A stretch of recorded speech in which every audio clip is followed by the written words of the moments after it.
Adult Solutions. Add-on desired. Hello my dear students, welcome to Adult Solutions once again. Yes, once again you are with your Nabi sir, and once again we are going to start with geography. Already we have done chapter number 2. In a beautiful sense we have understood about India, specifically about its location, its physical map and on its own features. Physical features we call that. What do we have in India? Now drainage, the chapter number 3. Very important to understand that. It is not something that the municipal corporation department is responsible to take care of this drainage, or sometimes we don't even give attention to these portion because we feel that it is not something that we can do. It is not something that we can do something for this. It is not something that we can also put anything like initiative or maintain or cleanliness or something. It is not our duty. Either it is God's duty or the government's duty. Yes, that's what we feel. Either it is God's duty or it is government's duty, but we all should also understand, my dear friend, that this is nothing about like something God created or something government created. This is what we use, and this is also our responsibility because after all we live in a society. So that's the reason this is the chapter in a textbook, and when it is textbook in NCERT, most authentic books to study. In 9th class, if it is here in geography, in social science, it means it is seriously and sincerely very important. So let's connect with that. Drainage, the first thing that you will find here. My lovely student, the term drainage, whenever we feel it, first of all, before we start, let me tell you one thing, that whenever we find like drainage, we get something like a bad expressions or how cheap it is, or we don't give a good expressions and that explore or anything like that. It is nothing to do with that. That's what we feel. So the term drainage describes the river system of an area. It is not something that we dump our dust or we dump our litters or anything like that. Okay, system of an area, river system of an area particularly. Look at the physical map. You will notice that small streams flowing from different direction. Small streams, what we are talking about? Yes, small streams that we use, and our wastages water goes there. Our wastages water goes there, flows there, in the sense when we take shower, that water. When we wash our clothes, that water. When we wash our utensils in the sense our kitchen appliances and all, the water goes there. And anything that we do, something, okay? So small streams flowing from the different directions come together to form the main river, which ultimately drains into a large water body. Large water body such as a lake or a sea or an ocean. The area drained by a single river system is called a drainage basin. Also the important question to understand, that what do we understand with the drainage area? It would be like one line answer. One line answer, for example, for 1 marks it would be define drainage basin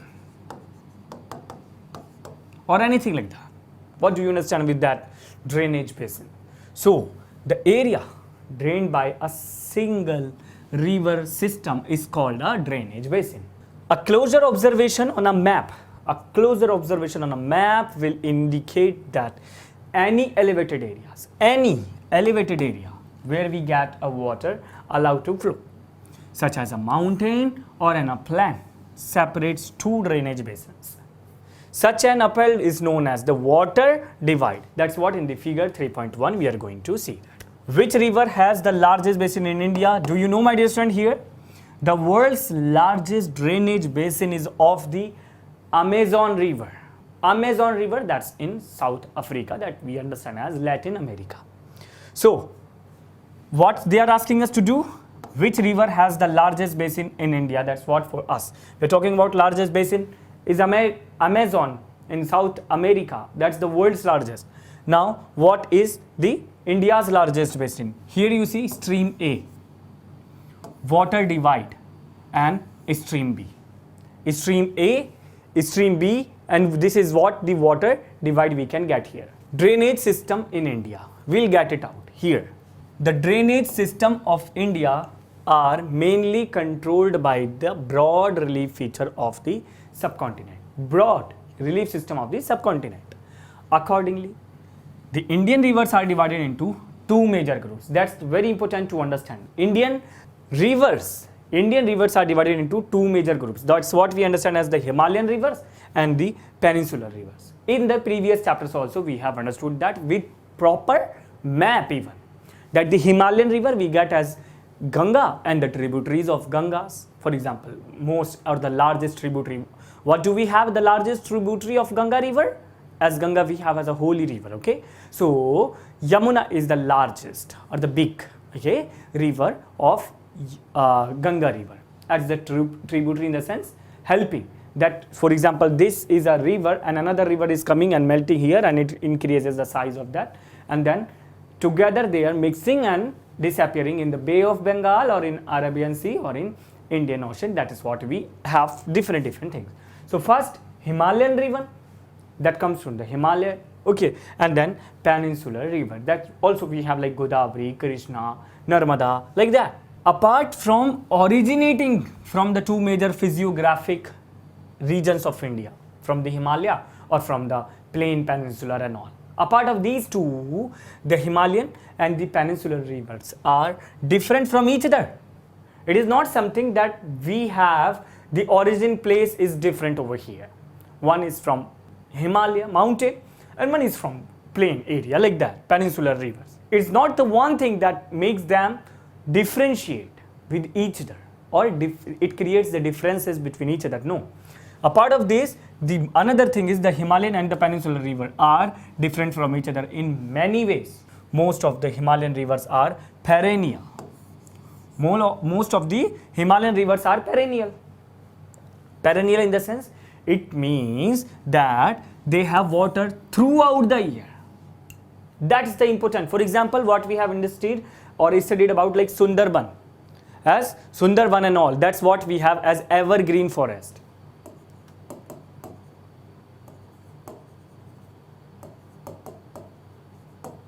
Evergreen forest and that Sundarban areas and all, that entire 365 years and all they get green, or whatever the color of the leaves are, they get in that genuine color.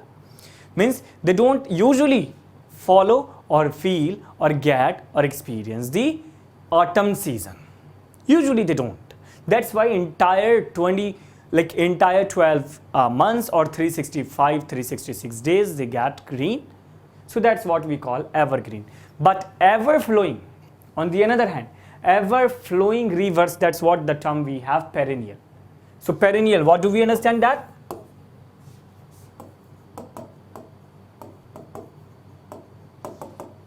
Ever flowing means it's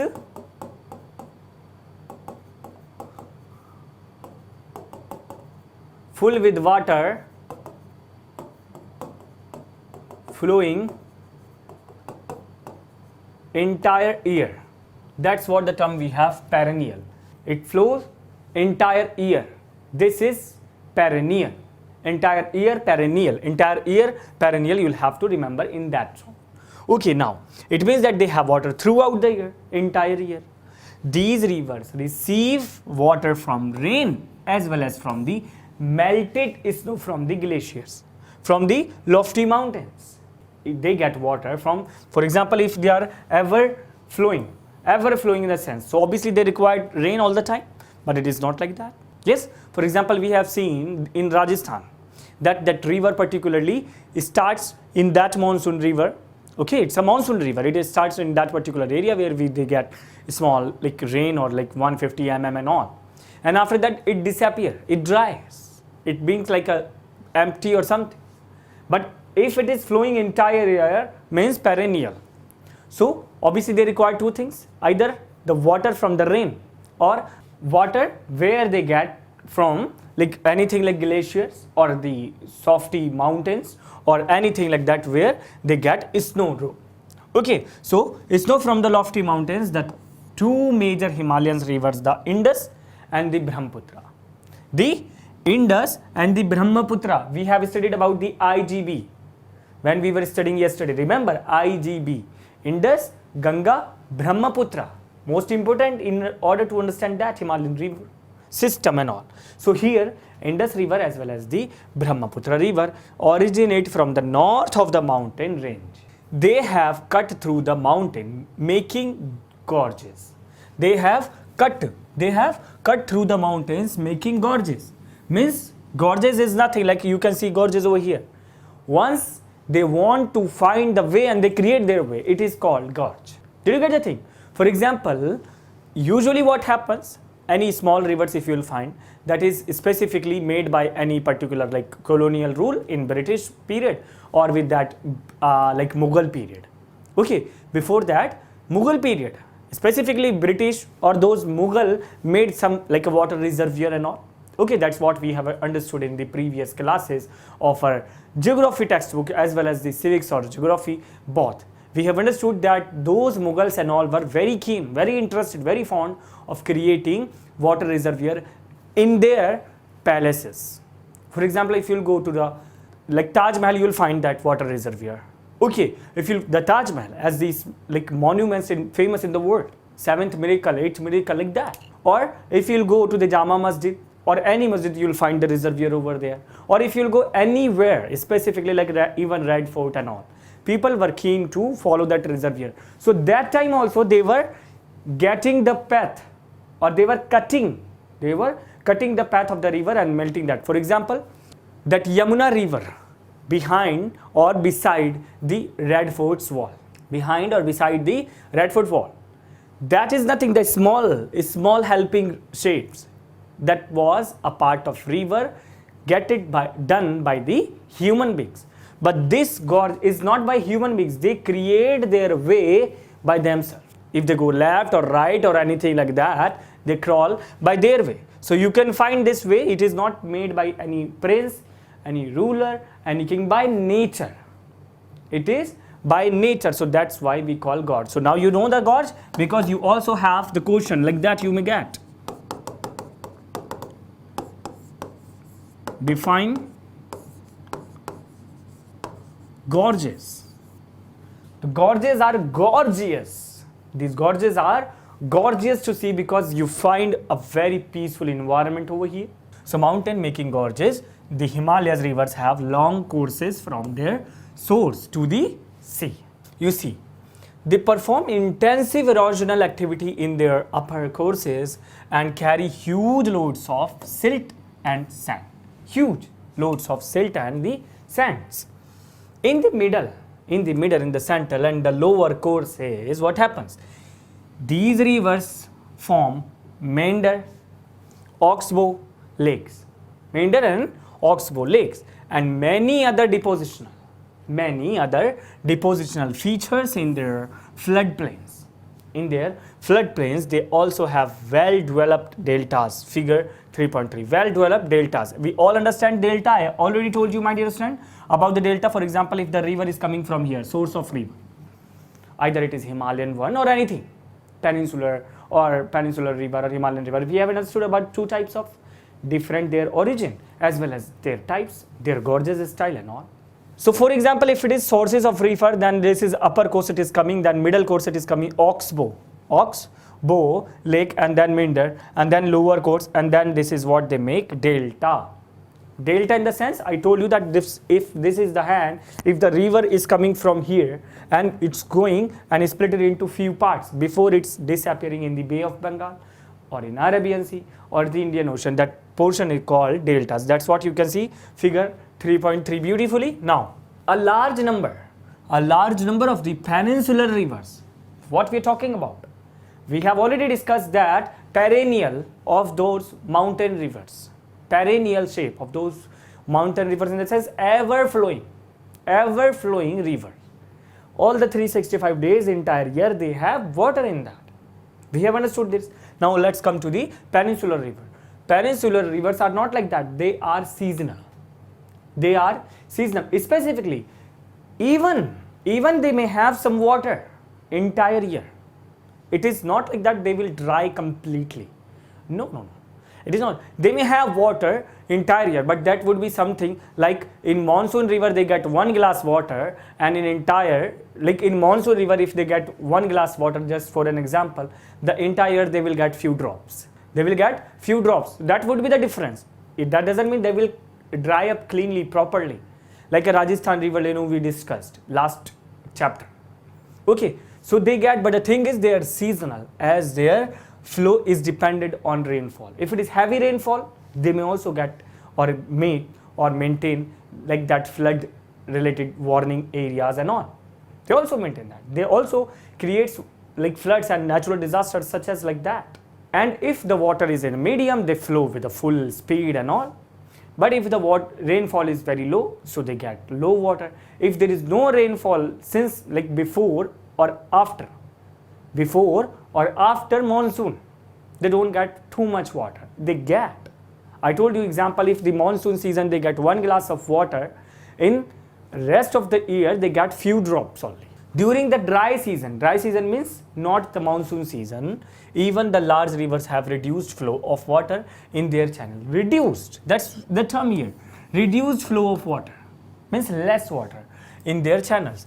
The peninsular rivers have shorter and shallower. The peninsular rivers have shorter as well as the shallower courses as compared to their Himalayan counterparts. Obviously, we cannot compare with that. Why? Because that is something that you know and we all know that the Himalayas are always with that ice and that is snow, always covered with that. That's why we see white color over there. Okay, we have seen in the previous chapter the beautiful pictures as well. But the thing is, because of that's global warming, means entire globe is getting warm. Global warming, if you will define the entire globe, entire earth, entire like blue planet is getting warm because of many reasons. Very large size of the density of the people, cutting trees and all. Okay, trees maintain coolness, and the population, means of transport, industries, chemical industries, machineries and all, engines, smoke, these, that, many different gases that makes the environment warm. So it is getting warm. So because of that global warming, these ice entire year they flow and they come down with that. That's why we call that parallel. But here it is shorter and shallower courses as compared to the Himalaya counterpart, because that has the different geographical phases, and here different geographical phases. Simple. However, some of them originate in the central highlands. Some of them originate in the central highland and flow towards the west. Flow toward the west. Maximum what you will find that from the west to the east, if they all are going. Okay, that portion. Can you identify two such large rivers? Flow towards the west means from the east to the west. Most of the rivers of peninsular India originate in the western Ghats and flows toward the Bay of Bengal. They flows towards the Bay of Bengal, not to the Arabian Sea. What they are saying actually, that most of the rivers that flows from the east to the west, from the west to the east, from the west to the east. But what are the rivers that flows from east to the west? For example, we have seen, okay, like if this is India, okay, so specifically this portion we have like Sri Lanka over here. Okay, so most of the rivers you will find like even Ganga and all, Ganga and Yamuna, they are coming from here and melting in the Bay of Bengal. This is what we know, that it is Indian Ocean and in the Arabian Sea. So they are asking that what are the two rivers? Actually two rivers they are asking, that can you identify any two such large rivers that flows from the east to the west, not from the west to the east. That is most probably you will find from the west to the east and coming from this Bay of Bengal. What are the two rivers? So you, in order to remember that, you'll have to remember that TNMSL. TNMSL. What are the two rivers they are asking? I'm giving you 5 names. TNMSL. TNMS. Tamil Nadu, M se Madurai, Sri Lanka. Tamil Nadu, Madurai, Sri Lanka, or Madras. It was Madras. So Tamil Nadu, Madras, Sri Lanka, like that. It is always problem with Tamil. Do you know that? In Tamil Nadu and Sri Lanka, it is always problem with Tamil and Singhali people.